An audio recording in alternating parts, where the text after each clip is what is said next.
E estamos aqui com mais um programa do Incomparavelmente Lindo. E o meu convidado de hoje, ele é pastor, escritor e tem uma história incrível para contar para vocês.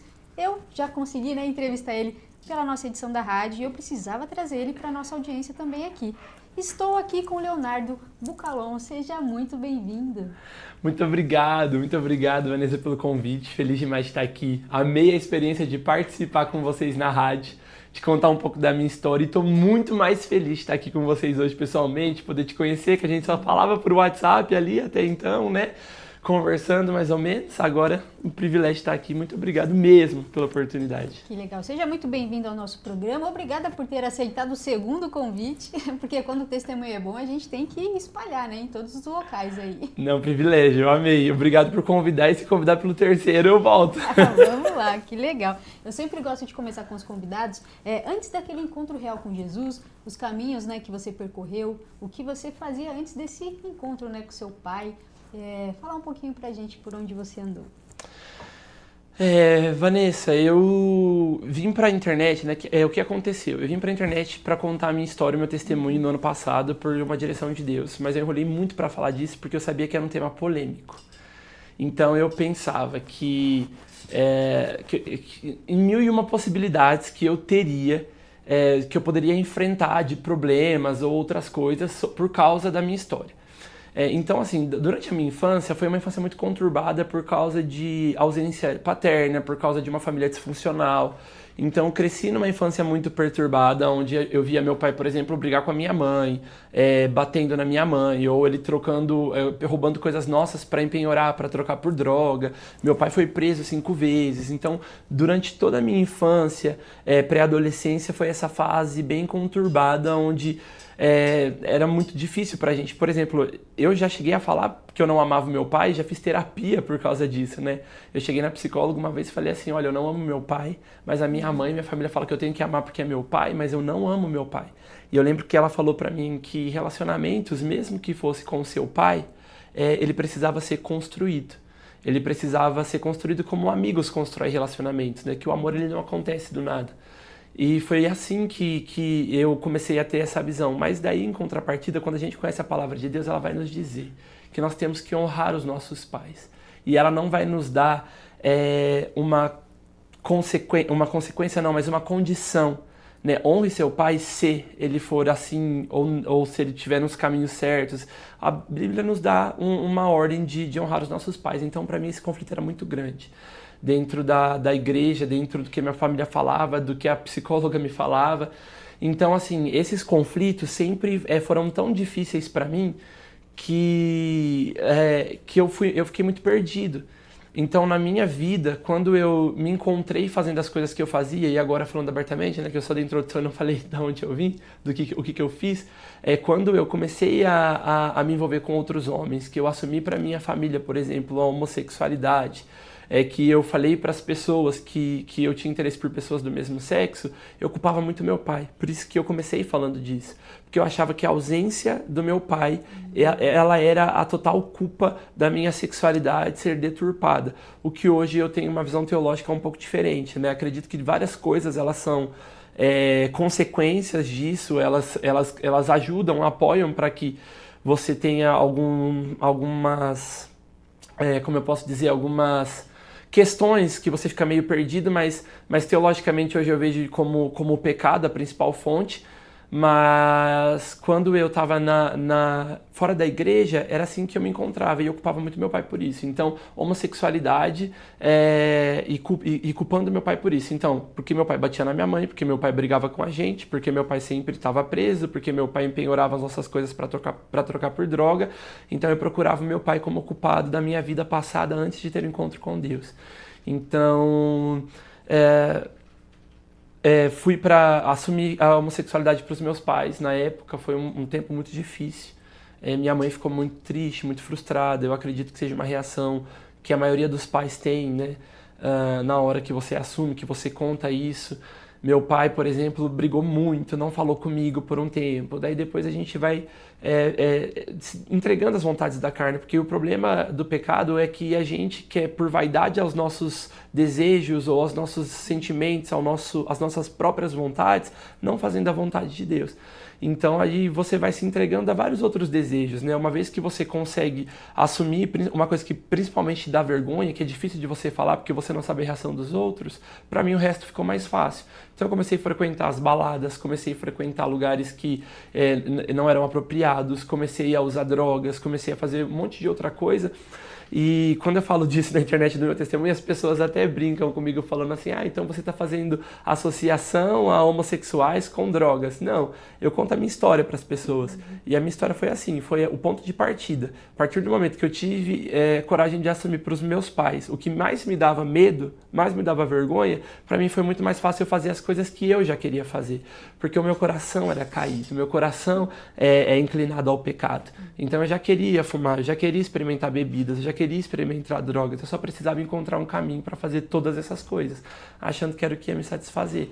Então, assim, no meu tempo longe da igreja, longe de Deus, longe do caminho do Senhor, eu percorri por bastante coisas, assim, que me marcaram muito. Tem coisas que eu lembro, eu tenho vergonha, tem coisas que eu lembro que eu não acredito que eu tive coragem de fazer, mas faz parte da minha história, né? Para viver aquilo que Deus tinha para mim mesmo, me usar hoje como Ele me usa. E eu sei que talvez se eu tivesse a consciência que eu tenho hoje, não teria as mesmas escolhas, mas tive e carrego marcas e consequências das coisas que eu fiz. Mas foi por esses caminhos que eu andava. Que legal, mas pela sua coragem também, porque nem todo mundo assumiria, né? Tem gente que foge dos pais até hoje, ainda mais o agravante, com todo o histórico que seu pai tinha. Então, acredito que quando você se assumiu também, eu acho que o relacionamento estreitou ainda mais, né? É porque foi muito interessante, porque meu pai, ele já era difícil ter o relacionamento que a gente tinha com o meu pai. E o que aconteceu? Quando eu assumi a homossexualidade, meu pai parou de falar comigo como se ele fosse exemplo de alguma coisa na época, né? Então ele usava droga, ele já tinha sido preso, ele maltratava minha mãe, mas a homossexualidade sempre foi tratada com preconceito. Então hoje eu prego que a homossexualidade é pecado? Prego. Sou linchado na internet por causa disso? Sou. Mas o que eu não deixo de dizer às pessoas é a realidade contra aquilo que eu falo, quando a gente precisa entender que realmente existe preconceito, que realmente existe pessoas que não sabem lidar com essa situação, ou com alguém que vem da homossexualidade, ou com alguém que está com dificuldade, precisando de apoio, quer assumir. Então, meu pai, ele tinha muito preconceito, né? Eu acho que ele pensava muito o que poderia acontecer com a minha família, o que as pessoas iam pensar. A minha mãe, eu já percebi que ela teve um olhar... o que a sociedade poderia fazer contra mim quando ela não estivesse me olhando. Mas eu lembro que o que aconteceu, meu pai parou de falar comigo quando eu assumi, ficou um bom tempo sem falar comigo. Quando ele teve coragem de falar comigo, ele me sentou no sofá de casa e ele me deu um sermão falando assim, de boa, bem tranquilo, o porquê que ele não concordava e o porquê que ele estava preocupado com os caminhos que eu estava seguindo, mas... o que fez mesmo ele mudar assim, o pensamento dele foi porque depois disso ele ainda ficou meio estranho, mas ele ficou doente, ele foi parar internado no hospital quase morto. E eu fui visitar o meu pai no hospital nesse dia. E quando eu cheguei no hospital, que ele estava quase morrendo lá com uma infecção, bem doente mesmo, a gente não sabia o que ia ser do meu pai, a gente já esperava que qualquer momento ia chegar a notícia do óbito, mas ele ainda tinha consciência para conversar e ali ele me pediu perdão. Eu não estava na igreja, mas ele falou assim, filho, me perdoa e eu te amo, você é meu filho, nunca vai deixar de ser meu filho, eu sou seu pai, nunca vou deixar de ser seu pai, eu errei, mas me perdoa. Então, Deus estava tratando também algumas coisas no meu pai, porque eu sempre critiquei e julguei o meu pai, até o dia que eu percebi que ele não tinha recebido o que eu estava exigindo dele. Porque o relacionamento do meu pai com o meu avô também não foi um relacionamento fácil. Então, eu estava exigindo do meu pai que ele me compreendesse como filho, mas ele não sabia como deveria ser um relacionamento de pai para filho. Ele também estava aprendendo comigo.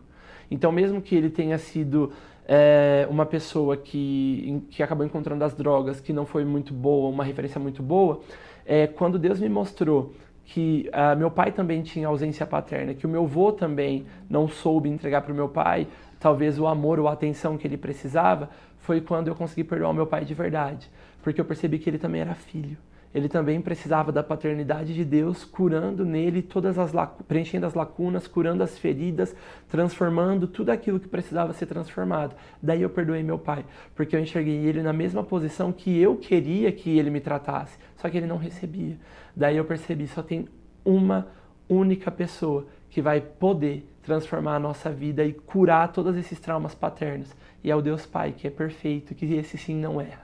E foi só quando nós, tanto eu quanto meu pai, encontramos o amor de Deus, é que a gente teve um relacionamento transformado.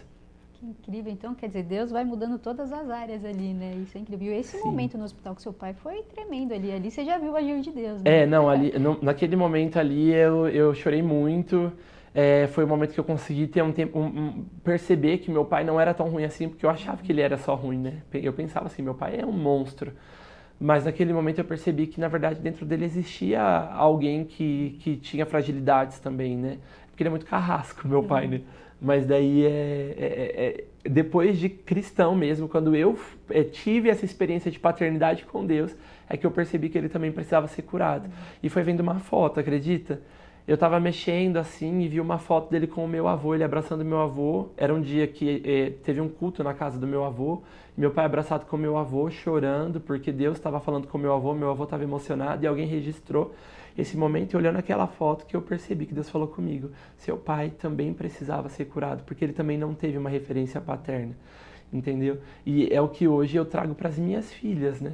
Hoje eu consigo ser um pai presente, hoje eu consigo... Eu tava até brincando que a minha esposa é com ciúmes da minha filha mais velha, porque ela tá com 2 anos, já fala de tudo, e agora ela tá com essa de que a minha esposa não pode me abraçar, não pode deitar comigo, não pode me beijar, porque eu que sou a namorada do papai, e fica aquela briga. E daí esses dias a minha esposa brava, eu falei, o que aconteceu, amor? Ela falou assim, a Manu não deixa eu chegar perto de você. Então eu fui percebendo que Deus foi transformando a ponto de que hoje eu posso entregar para minha filha o que eu não tive. E que ela, como mãe, vai entregar para os filhos dela, ou ela como mãe vai conseguir escolher um homem que tenha os princípios que o Senhor nos pede para entregar para os filhos, para os meus netos, a paternidade que um dia não tive em outra geração. Então foi assim, eu vi o Senhor curar mesmo, assim, transformar a nossa vida. E hoje transformou a minha, transformou a vida do meu pai também, que hoje é presbítero na igreja que ele congrega. Você já imaginou isso um dia? Não. E você sabe que quando eu comecei a ir para a igreja, eu tinha uma frustração porque eu queria ser filho de pastor, né?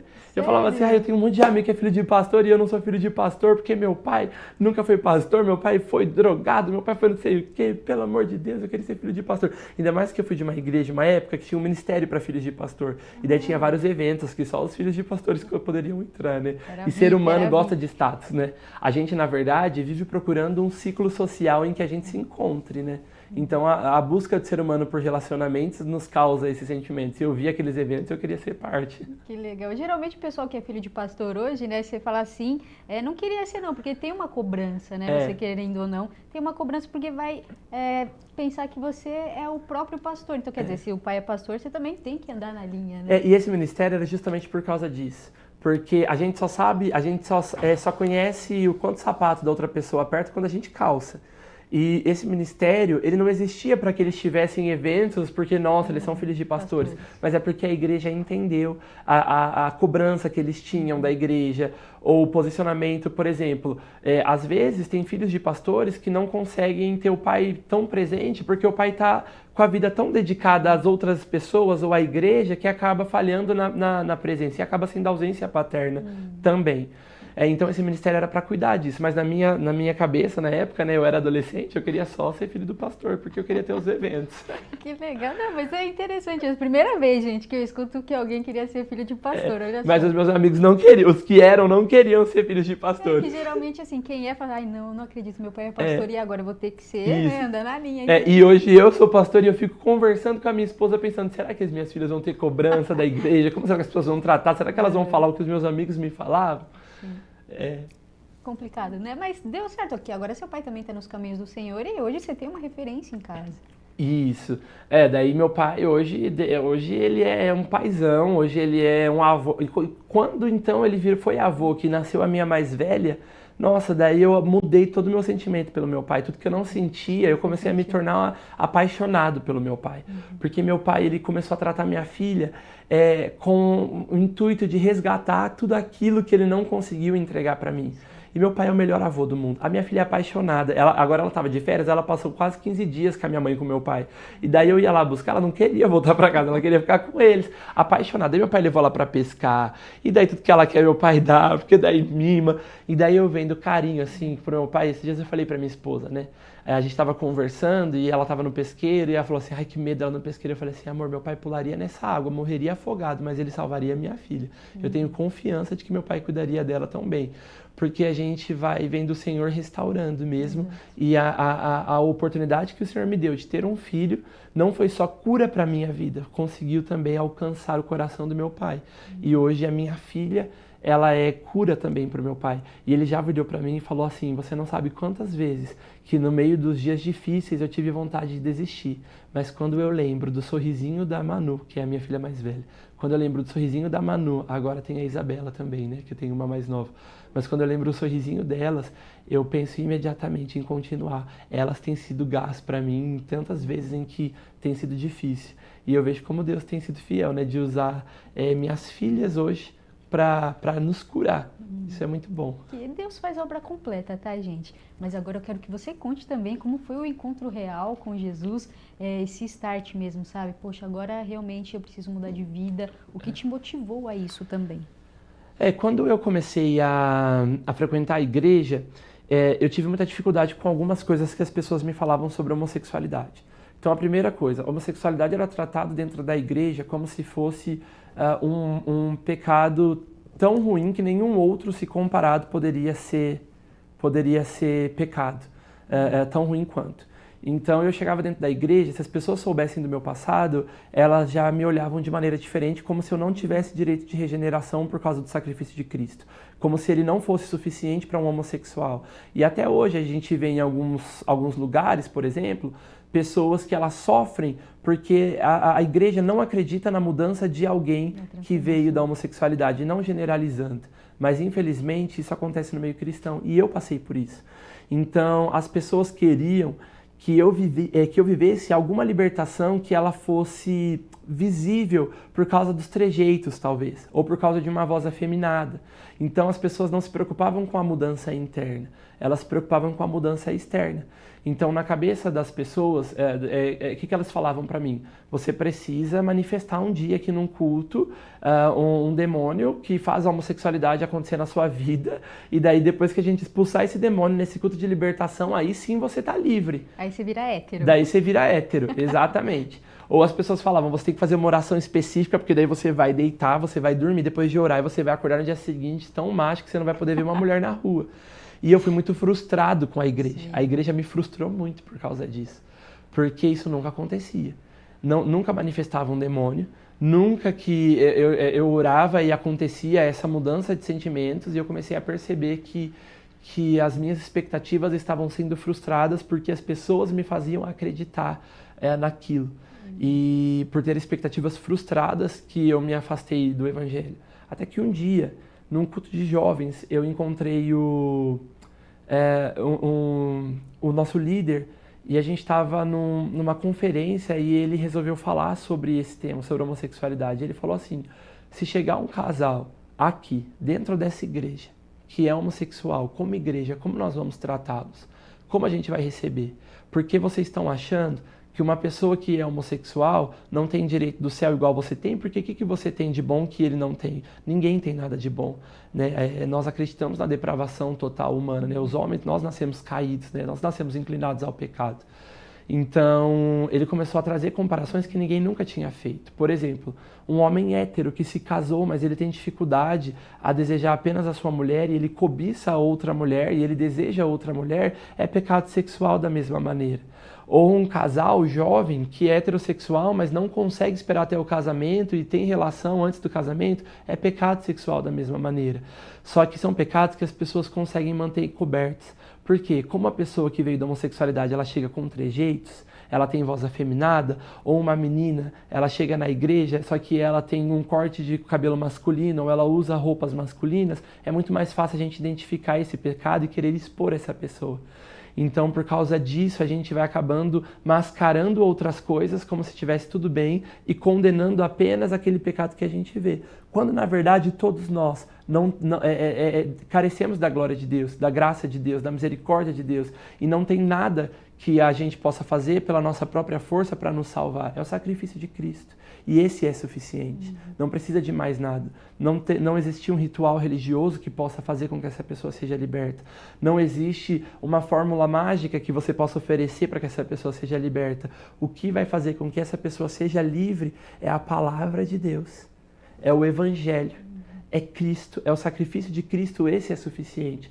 Então eu me frustrei muito. O meu encontro com Jesus verdadeiro foi ali, nessa ministração. Porque eu comecei a ouvir essa ministração e eu comecei a me sentir livre. Aí sim, daí as pessoas perguntam pra mim, você se sente livre quando a homossexualidade saiu? Eu falo, não, eu me sinto livre no dia em que eu percebi que Jesus estava entrando. Aí sim eu encontrei liberdade. Porque eu descobri que não era nada além de Cristo, nada além do sangue, nada além da cruz, e que talvez eu teria que lidar com esses desejos, não esperar com que eles saiam, com que eles vá embora, né? Mas eu talvez tivesse que lidar com isso. E foi uma das coisas que eu ouvi pela primeira vez dentro da igreja. Ele falou assim, e você pode estar frustrado esperando com que esses desejos saiam, mas talvez você tenha que lidar com esses desejos para o resto da sua vida. Só que você tem que decidir o que você faz com as suas tentações. Você cede ou você renuncia? Daí eu comecei a perceber que talvez um homem heterossexual dentro da igreja passe o resto da vida desejando outra mulher, ou não conseguindo se conter, só que as pessoas talvez não fiquem sabendo que ele tem esses desejos, e talvez não trate, e acaba sendo até perigoso, né? Porque a pessoa tem vergonha de confessar, de pedir ajuda, de falar alguma coisa para o seu pastor, ou às vezes até porque o pastor ou a igreja não sabe compreender as pessoas, por mil motivos, né? Hoje que as pessoas me procuram no Instagram, eles me contam 1000 histórias, 1000 motivos, 1000 porquês que eles têm medo de se abrir e acabam procurando uma ajuda externa. Mas foi ali nesse culto, porque eu percebi que eu precisava amar tanto a Deus que nenhum outro desejo que eu tivesse poderia ser maior do que o meu amor por Ele. Eu precisava amar tanto a Deus a ponto de não querer mais as minhas próprias vontades, e isso era o que ia me trazer libertação e transformação. E uma das coisas que eu aprendi é que desejos sexuais, eles são difíceis de ser deixados porque nos dá prazer. E a gente só consegue vencer algo que nos dá prazer quando nós encontramos algo que nos dê mais prazer ainda. Então, quando você encontra um prazer em Cristo que te satisfaz e te dá uma plena convicção de que isso é tudo que você deseja, nada mais vai te satisfazer. Então, esses desejos ficam mais fáceis de ser renunciados. Então, quando me perguntam se tem uma fórmula, eu falo, ame a Cristo. Busque o Senhor, tenha relacionamento com Ele. Abra a palavra de Deus todos os dias. Leia a palavra de Deus todos os dias para você conseguir vencer os seus desejos, porque vai ficar muito mais fácil quando você encontrar Cristo. E foi assim, desde então, eu falo com o pessoal e eles ficam bem, alguns inacreditados, outros falam que é mentira, porque daí tem várias pessoas, vários tipos de comentário, mas desde então, eu nunca mais me relacionei com outro homem. Nunca mais beijei, nunca mais fui pra cama, nunca mais fiz nada. Desde essa época, vão fazer 10 anos. Uau! Deus liberta, tá vendo? 10 anos. E, claro, a gente precisa renunciar todos os dias. E como você falou, parece que a homossexualidade é o pecado maior que existe. Quer dizer, o adultério não, você fazer coisa errada, roubar, matar também não. Mas homossexualidade, nossa, esse é o maior de todos. E não existe isso, né? Pecadinho, pecadão, é tudo a mesma coisa. E é inacreditável a falta de entendimento de alguns líderes, né? De igrejas, assim, que você fala, gente, como que você vai fazer uma oração e você vai acordar já transformado, né? Ou como você vai tirar um demônio de você e vai sair a homossexualidade. Então, esse tipo de comportamento faz com que as pessoas se afastem também da igreja. Daí foi por isso que eu me levantei mesmo, porque eu tenho uma referência que eu gosto muito, que é o David Hiker, estava até falando no caminho para cá, né? Conversando e falando das referências que eu tenho. E ele sempre falou isso, se você está vendo alguma coisa dentro da igreja que possa ser um déficit, por exemplo, tratar a homossexualidade, faça algo para que isso mude. Então eu comecei a estudar sobre o tema, comecei a me aprofundar sobre o tema para ajudar outras pessoas. No ano passado, quando Deus falou para eu vir às redes sociais, contar o meu testemunho, Deus falou para mim que eu precisava ter pessoas que se identificassem com isso para que eu ajudasse. Então, eu comecei a vir para as redes sociais para trazer o meu testemunho e mostrar o que eu vivi e fazer com que as pessoas tivessem algum tipo de identificação. E esse ano eu me resguardei agora, né, em janeiro, não postei nada sobre o tema, entendendo que Deus ia querer que eu fizesse. E foi justamente isso que Deus falou comigo, que para esse ano eu precisava olhar para pessoas que precisavam de ajuda agora, que já estavam me seguindo, já tinham se identificado com a minha história, para que eu pudesse ajudar essas pessoas a entenderem teologicamente, biblicamente, espiritualmente, em todas as áreas, sentimentalmente, para que eu me aprofundasse mais para trazer conteúdos relevantes para essas pessoas e alguém que viveu essa história. Então, eu comecei a mudar a estratégia lá dentro de casa ali ainda, né? Não trouxe nada para as redes sociais, mas nos planejamentos, a entender como que eu ia fazer. Foi quando eu me tornei parceiro, por exemplo, da YouVersion, que é a Bíblia, né? Que todo mundo usa, eu acredito, é uma Bíblia bem conhecida, para escrever para essas pessoas. Comecei a buscar outras formas esse ano de trazer informação para as pessoas, porque eu não queria mais agora que elas ficassem apegadas ao meu passado, com as coisas que eu postei. Tá lá, não vou tirar, porque ainda tem pessoas que têm identificação quando eu posto, mas eu queria fazer isso. Tanto que esse ano eu comecei a colocar, né, conversei com o meu pastor e ele me incentivou muito a colocar agendas, abrir agendas para ir para as igrejas, palestrar, ajudar. Então eu tive um convite agora esse ano para Santa Catarina, tive um convite para o Rio de Janeiro. Então assim, estou com muita expectativa para ajudar as igrejas. Eu oro para que Deus me dê palavras para pessoas que passam por isso e precisam de alguém que ajude essa pessoa, mas que também me dê palavras para que eu ajude lideranças e igrejas a receberem esse tipo de pessoa. Pessoas que enfrentam a homossexualidade, assim como eu, sem fazer com que elas sejam feridas quando elas são recebidas, mas sem também negociar princípios da palavra de Deus, porque é pecado e a gente não pode renunciar à verdade, a gente não pode negociar a verdade. Então, como que a gente vai fazer isso de uma forma com que a gente consiga abraçar uma pessoa que veio da homossexualidade, mas sem dizer para ela o que a palavra diz. Então, minha preocupação é que as igrejas tenham essa sabedoria e que tenham esse conhecimento de não excluir as pessoas, de não fazer com que sofram aquilo que eu sofri, mas que também não tenham medo de ter que negociar a verdade do Evangelho, que é contra o pecado, e não só o pecado da homossexualidade, mas contra qualquer tipo de pecado, né? Porque o caráter de Deus não negocia com isso. Deus é santo e Ele não negocia com o pecado. Sim, é incrível, mas isso que você falou é muito importante. Deus tem te usado, né, para levantar, né, líderes que saibam também lidar com isso, porque muitas pessoas são expulsas, né, da igreja por conta da sua homossexualidade, por exemplo. Então, às vezes não tem um acolhimento, não tem um suporte. Isso também acaba atrapalhando a vida espiritual, que pensar, se essa igreja não me aceitou, então eu acho que a outra também não vai aceitar. E a pessoa fica perdida e pensa, poxa, será que Jesus me ama então? Porque ninguém me aceita na casa dele? Né? Então é bem complexo mesmo, né? É um assunto bem polêmico, como você falou. E quem não teve transformação com Jesus vai duvidar da transformação do próximo, né?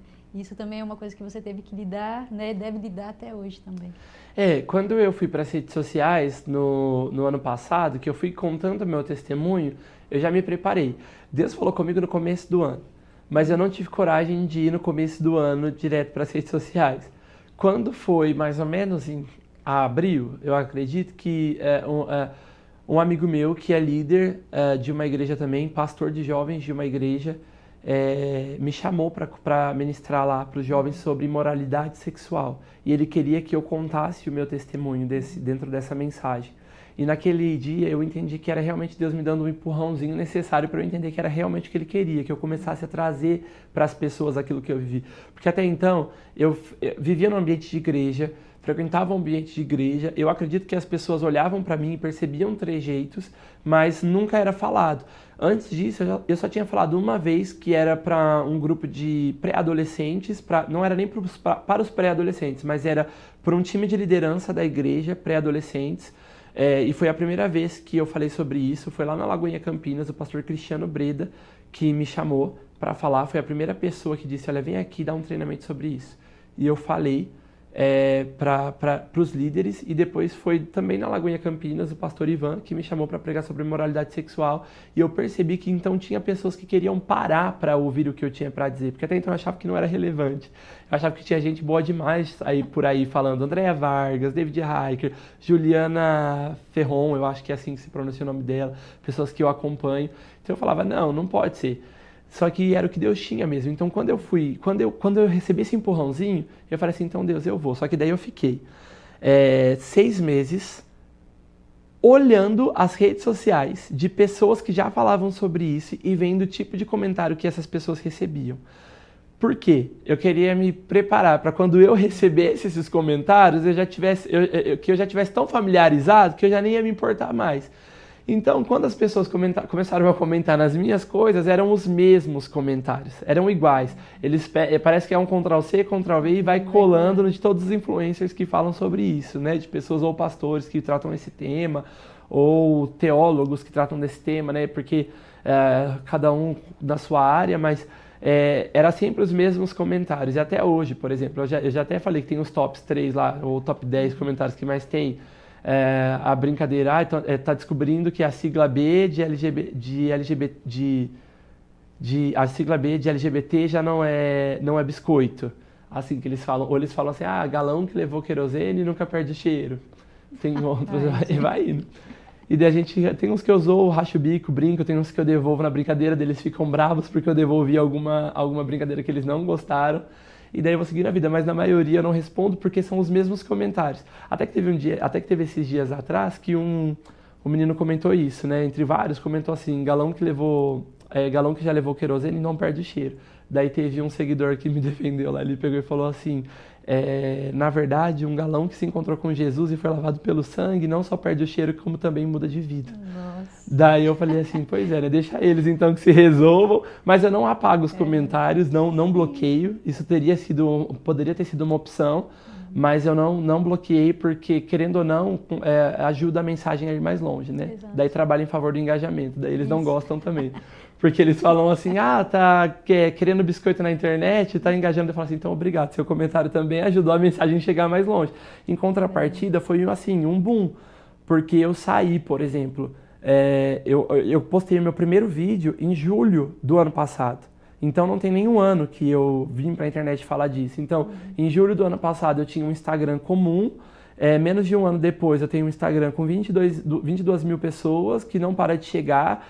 Então eu vejo que mesmo que eu enfrente esse lado ruim, eu tenho pessoas que estão sendo alcançadas pela mensagem, pessoas que estão encontrando esperança.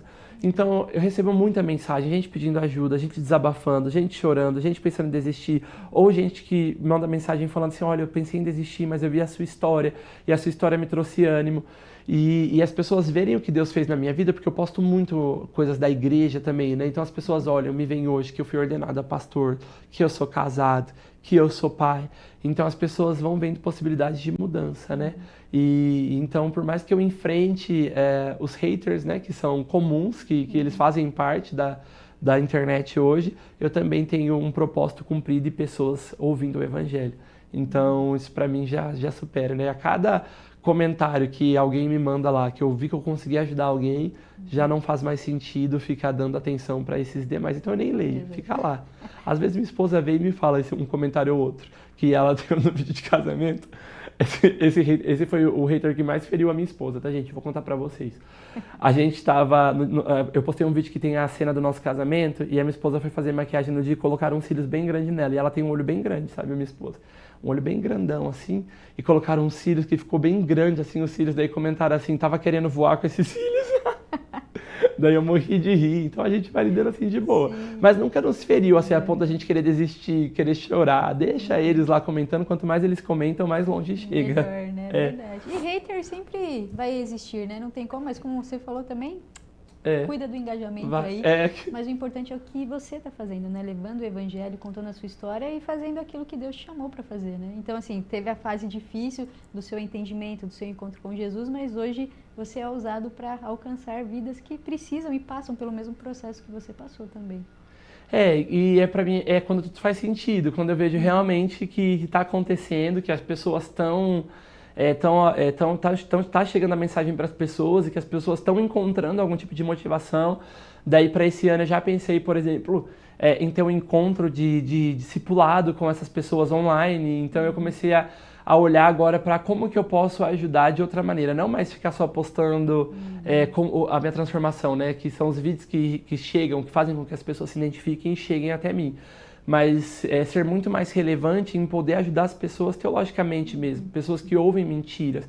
Esses dias teve uma moça que ela me procurou porque ela estava passando por uma situação complicada, que ela estava se sentindo muito perseguida dentro da comunidade que ela frequenta, porque ela tem um cabelo curtinho e as pessoas começaram a falar para ela que ela precisava se tornar mulher, que ela precisava deixar o cabelo dela crescer, porque senão ela nunca ia ser liberta, não ia ser mulher, e ela me procurou. Então, assim, eu olho para essas situações e saber que eu posso ajudar de alguma forma tem sido o meu foco para esse ano. Então... Inclusive, esse ministério que ela tá também já pode ir lá para, né? eu já vou quando todo o conteúdo estiver pronto, eu já mando para ele, já falo, vocês querem fazer isso? Para vocês eu faço até de graça. Isso brincadeira, eu não vou cobrar não para fazer nada na internet. As pessoas falam assim, tá fazendo por dinheiro. Eu falo assim, só falta ver o dinheiro. Porque eu não faço, não. Nem as ministrações, as viagens, tudo por amor mesmo às pessoas, ao evangelho. E eu quero fazer isso mesmo para ajudar. Eu pensei em ter um encontro de discipulado com essas pessoas, com líderes também, talvez. Agora com os estudos que eu vou lançar pela parceria que eu fiz com o aplicativo, ou pensei eu mesmo em criar materiais que eu pudesse disponibilizar na internet para as pessoas.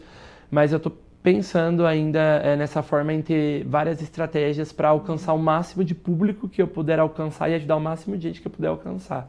Muito incrível essas ideias aí que você já tem, ó, o pessoal já vai ficar animado esperando sair tudo isso aí, hein? Fica animado, participa, que vai ser ótimo, gente. A gente vai estar lá 1 hora, eu pensei, uma hora conversando com o pessoal. Eu gosto de conversar, né? Você já viu. Que eu vou falando, vai deixando, eu vou falando, vou embora. Que legal. Eu queria que você contasse também, compartilhasse o que você falou na rádio. Eu achei incrível também no dia que você estava na balada também, né? Que teve um mover ali. Eu queria que você falasse, porque eu achei incrível isso. Eu ouvindo, falei, meu Deus. Essa experiência foi bem legal. Ela é uma experiência que ninguém tira de mim. Foi uma experiência espiritual que eu tive muito receio de contar, mas contei. Uma vez, eu já estava nesse momento de entender que Deus não me queria mais nesses lugares, que Deus não me queria mais nesse comportamento de vida.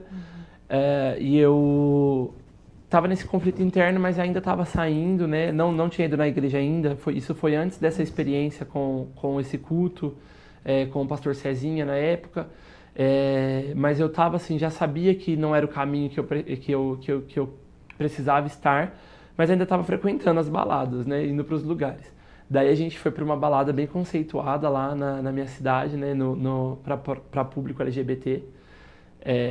E a gente chegou, era um open bar. Daí eu falei assim, nossa, hoje vai ser meu dia, né, porque open bar eu vou me acabar, né. Eu contei isso para minha pastora uma vez, ela falou, mas o que era open bar? Eu falei assim, você paga um valor e você consome e bebe à vontade. Daí eu falei assim, então hoje vai ser meu dia, né.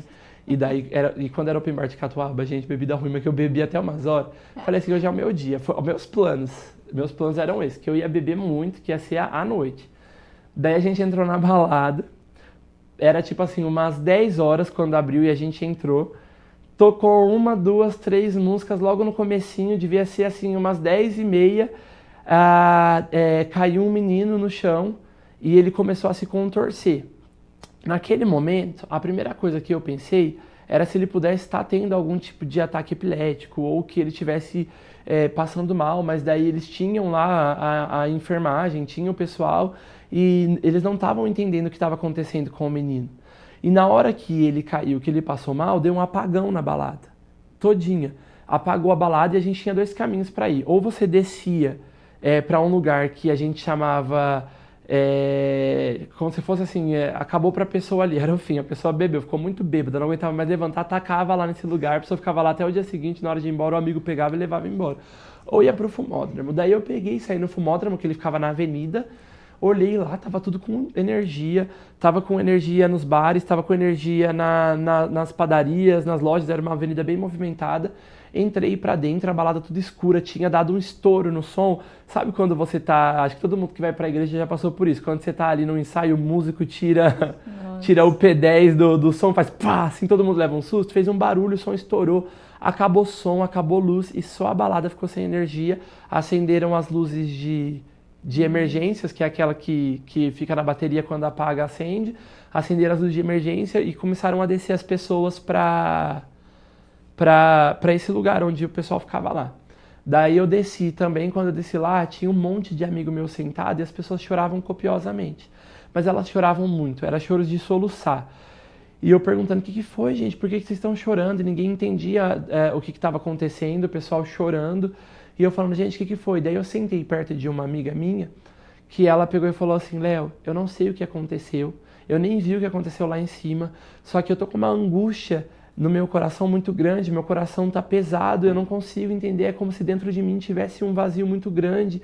E ela começou a sentir esse vazio dentro dela, e daí eu tive uma experiência de apagão, assim, na mente. Quando ela me falou isso, eu fiquei, assim, extasiado de ver tudo aquilo, e é como se eu tivesse apagado, e eu visse uma luz descendo, que eu tinha entendido que era o Senhor mesmo, querendo me mostrar nessa experiência espiritual de que aquele não era um ambiente para mim. Nesse momento eu tive discernimento que aquilo talvez tivesse sido uma manifestação, e nem digo talvez, porque na hora eu tive certeza que era uma manifestação, porque a forma como o menino se comportava ali no chão era uma forma que você percebia uma manifestação, e como os médicos ali, né, do local não conseguiam entender o que estava acontecendo, não tinha, parecia que não tinha solução, foi uma experiência muito louca. E essa outra, em contrapartida, enquanto isso, essa outra experiência do pessoal tá lá embaixo chorando copiosamente, falando que estava sentindo um vazio, eu tive a percepção de que era um momento mesmo de batalha espiritual e que Deus estava me mostrando que aquele não era o meu lugar. Porque quando eu tive essa experiência de ver Deus descendo ali para me tirar, eu senti uma voz falando comigo que não era mais para eu pisar o meu lugar ali, que não era mais para eu pisar o meu pé nesse lugar, em lugares assim. E eu saí dali com essa convicção. Eu falei pro meu amigo, falei assim, eu nunca mais na minha vida vou colocar meu pé dentro de uma balada. Você pode escrever, é a última vez. E eu fui embora para casa com ele, né? A gente foi todo mundo para casa dele. E daí no dia seguinte, uma amiga minha mandou mensagem falando assim, Léo, eu sei que você era cristão, que você era da igreja. E o que aconteceu ontem para mim foi muito estranho. Porque ela era de outra religião, e ela falou assim pra mim, eu sou da religião tal, e mesmo sendo da religião tal, na hora eu senti que era falta de Deus, que eu precisava sair daquele lugar, eu estava sentindo um vazio como se só Deus pudesse preencher, e eu queria que você orasse por mim, que você me falasse o que foi aquilo. Então quando eu tive uma experiência de uma outra pessoa, de uma outra religião, falando a mesma coisa, tendo o mesmo discernimento, de que era uma ausência de Deus, foi quando eu percebi que o que nós sentimos, aquela experiência coletiva de pessoas chorando, eram todos percebendo e experimentando qual que era a sensação da ausência de Deus em um lugar onde Ele não habita. Então, aquela experiência para mim ela foi única. Naquele dia eu já tinha a convicção de que eu não iria mais pisar o meu lugar em um lugar, numa balada, mas a mensagem dessa minha amiga me falando isso, sendo de outra religião, e a gente tinha muitos conflitos por causa da religião dela, mas ela me procurando, pedindo oração e dizendo que ela sentiu desespero, foi a convicção que eu tive de que era uma experiência espiritual coletiva, de que as pessoas estavam percebendo ali como que é angustiante você estar em um lugar onde a habitação de Deus é inexistente. Nossa, Deus não tem essa de lugar. Se for na balada, Ele desce na balada e faz o mover. E foi a partir daí também, né, que foi o seu... começou ali também, né, o seu encontro ali, né, você querer mais de Deus. Por mais que você já tivesse passado pela igreja, mas você não estava firmado ainda. Então foi a partir daí que tudo começou mesmo com Jesus. Daí depois disso, eu voltei para casa. Eu já morava em outra cidade, mas eu viajava e ficava na casa dos meus amigos no final de semana. E daí eu voltei para casa. E quando eu voltei para casa, no dia seguinte, eu voltei para casa, por exemplo, isso foi no sábado, daí eu voltei para casa no domingo à noite, daí quando foi na segunda-feira, eu fumava, fui para a sacada que tem ali na casa da minha mãe, né, a varanda, sentei, acendi um cigarro e comecei a mexer no celular, assim, fumando um cigarro, né? Eu até brinco, porque eu falei que eu não ia pra balada, eu não falei que eu não ia fumar. Um pecado de cada vez. Então. Daí eu sentei, fui fumar e mexer no celular fumando. Daí tinha uma mensagem de uma pastora, amiga nossa, a pastora Rosana. Daí tinha uma mensagem dela falando assim, filho, ouve essa música aqui, porque hoje eu tava orando por você e essa música não saiu da minha mente. E daí eu coloquei a música pra ouvir, fumando um cigarro, coloquei a música pra ouvir, daí começou a tocar. Apesar das feridas, apesar das decepções, eu te chamei, eu te chamei. E daí eu comecei a chorar. Era uma experiência completamente oposta ao que eu tinha tido no dia anterior. Enquanto nós estávamos em um lugar onde eu não sentia a presença de Deus, onde a angústia daquele lugar tomava o nosso coração, ali eu comecei, com um cigarro na mão, a sentir como se Deus estivesse me enchendo de um amor tão poderoso que fosse o suficiente para mudar a minha vida. E eu comecei a chorar, olhei pro cigarro, joguei o cigarro longe, comecei a ouvir o louvor, e daí eu falei assim, eu vou pra igreja. Daí no dia seguinte, daí isso foi na segunda-feira, daí na quinta-feira tinha uma célula e eu fui pra célula. Nossa, foi ali que começou a libertação, então. Foi, ali que começou. Então a primeira experiência é que assim, a experiência que eu tive no culto de pregação foi um encontro genuíno que me fez entender que essa experiência com a igreja não poderia me frustrar, que eu precisava entender o que Deus tinha pra mim, né, teologicamente principalmente. Então abriu a minha mente depois disso que eu nunca mais tive frustração. Mas a minha experiência com Deus, de querer voltar correndo para os braços do Pai, foi essa experiência da balada, somando com a experiência do louvor que a pastora Rosana tinha mandado no dia seguinte. Eu falei assim, não, vou para os braços do meu Pai. Deus está me chamando, agora é a minha chance. Agora, vou voltar correndo. E daí a gente morre de vergonha também, né? Porque a gente acha que a gente é pecador o suficiente para não poder voltar para os braços do Pai. E realmente a gente não merecia tanto amor, né? Mas a graça e o sacrifício de Cristo nos dá essa oportunidade de reconciliação. Exatamente, como você falou, né? As pessoas vivem tanto no pecado que ela pensa, poxa, eu acho que Deus não vai me aceitar assim. Então, eu só vou para a igreja se eu estiver transformado. Só que ninguém tem o poder para auto se transformar. Se não aceitar Jesus, não tem como. Então, tem que ir para a igreja, tá? Gente, somente Cristo. Que legal. Eu queria que você falasse também como foi também esse momento, né? De virar um pastor, né? Porque teve também um processo que acredito que não foi fácil, mas também teve a honra ali. Daí foi a realização de um sonho, né? Porque além de querer ser filho de pastor, quando eu comecei a me envolver com a igreja, daí eu queria ser pastor. E eu sabia que era um caminho demorado, né? Eu sabia que uma igreja séria, né? Teria que passar por um tempo, então nós tivemos que passar pela sabatina, nós tivemos que passar pelo seminário teológico, nós tivemos que passar por outros momentos, mas também por momentos em que Deus forjou a nossa fé para pastorear. Então, foi uma realização de um sonho. Eu me casei em 2020, mas desde o meu namoro, em 2018, eu e a minha esposa já frequentávamos a Igreja Batista da Lagoinha em Campinas.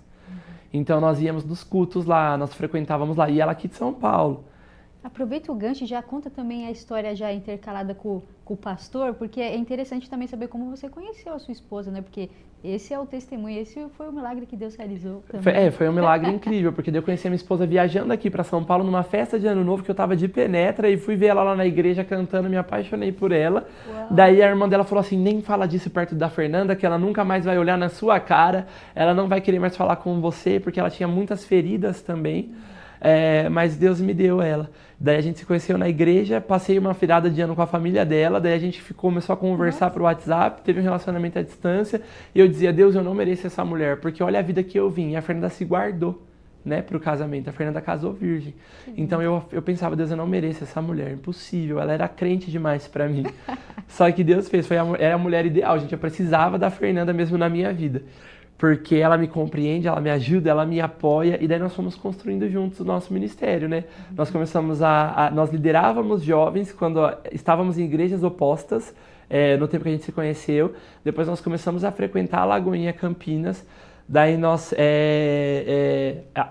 ativamente lá nos ministérios, fazendo muitas coisas na Lagoinha Campinas, nós éramos do louvor, nós éramos do grupo de jovens, nós ajudávamos o pastor de adolescentes, então super ativos ali na Lagoinha Campinas, até que Deus nos direcionou a nos mudarmos para Sumaré, né, que é uma cidade próxima, então a gente comprou um apartamento em Sumaré e não tinha Lagoinha Sumaré, e nós amávamos a nossa igreja, mas era perto, era tudo muito perto. Mesmo morando em Sumaré. Mas Deus falou com a gente, Deus falou assim, vocês estão indo para Sumaré para servir essa cidade, e vocês vão servir Sumaré com o ministério de vocês. E daí nós começamos então a ajudar o pastor Edu e a pastora Flávia, que são os meus pastores hoje, são pastores da Lagoinha Sumaré. Nós fomos desde o começo da implantação da igreja, ajudamos eles, e daí nós começamos a passar por todo esse processo de sabatina, de seminário teológico, de forjar a nossa fé, de forjar o nosso caráter, para nos tornarmos pastores. E quando foi em dezembro do ano passado, teve a nossa ordenação e foi a realização de um sonho. Hoje nós somos pastores ali na Igreja Batista da Lagoinha em Sumaré, pastoreamos jovens diretamente e foi a realização de um sonho. Deus realizou todos os sonhos do seu coração? Olha lá. Deus é bom demais, né? Que incrível. Mesmo sem eu merecer, Deus fez. A gente nunca vai merecer, né? Não. Tanto amor, tanto cuidado, mas Deus sempre tem o melhor para os seus filhos. E claro que aqui ninguém termina sem deixar uma mensagem para os ouvintes, mas antes eu queria que você deixasse suas redes sociais, se tiver algum projeto futuro também. Você já pincelou aqui um pouquinho, mas se tiver outra coisa para compartilhar também, fique à vontade. Pessoal, muito obrigado. Me sigam no Instagram. Meu Instagram é @leobucalon.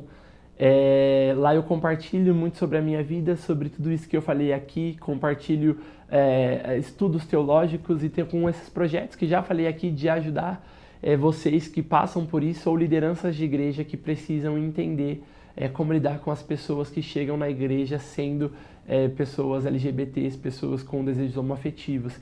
Então me segue lá, e lá eu compartilho tudo, posto o tempo inteiro para vocês. Vai ser um privilégio ter você lá me acompanhando. Muito bem, muito bem. E também eu queria que você deixasse uma mensagem para os telespectadores, o que Deus colocar no seu coração. Agora, momento pregação, Leonardo. Glória a Deus. Então você que está me ouvindo, talvez você ache que não tem esperança para você porque veio da mesma vida que eu, talvez você enfrente desejos homossexuais, desejos homoafetivos, talvez você queira estar na igreja, mas acha que a igreja não é o seu lugar porque você é pecador demais.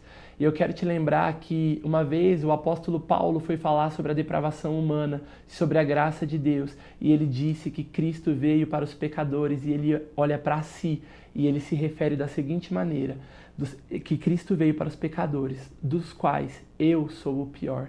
Então, se você ficar olhando realmente para as comparações humanas ou para o que as pessoas vão dizer para você por causa dos seus pecados, você vai ouvir homens falhos falando para você.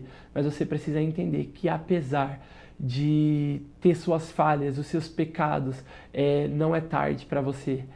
Através do sacrifício de Cristo que é suficiente, você não precisa de mais nada. Apenas o sacrifício de Cristo, o sangue de Jesus, é que pode trazer transformação, que pode te dar graça, misericórdia, para você vencer os seus desejos e ter uma vida constante com o Senhor.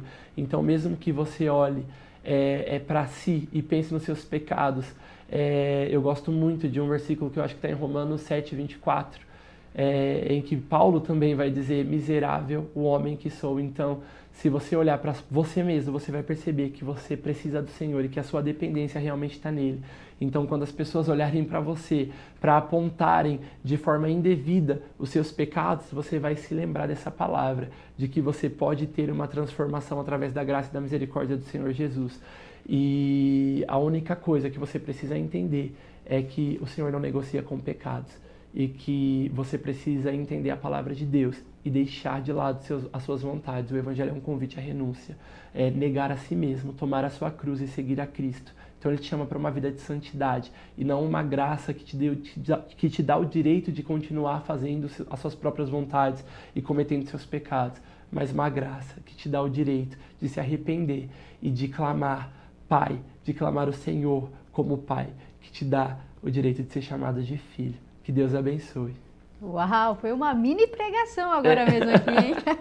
Que legal. Inclusive, tem também o Instagram da igreja, né? Isso, lá nós estamos hoje na Lagoinha Sumaré, @Lagoinha Sumaré, e o ministério que eu pastorei, vou fazer propaganda então, é os jovens, é legacy.sumaré.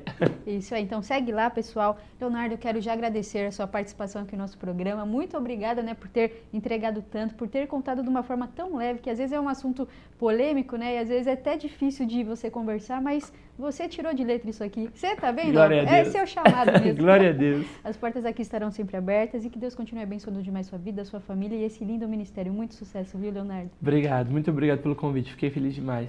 Aê! E você que ficou aqui com a gente, se inscreva no canal se você não for inscrito também, ó. Siga as páginas do link abaixo e também quero agradecer pela companhia de vocês. Muito obrigada. Compartilhe aí esse vídeo, manda para alguém que precisa ouvir essa mensagem, compartilhe esse testemunho que é tremendo, tá bom? Então, ó, incomparavelmente lindo. Semana que vem estamos de volta. Muito obrigada pela companhia.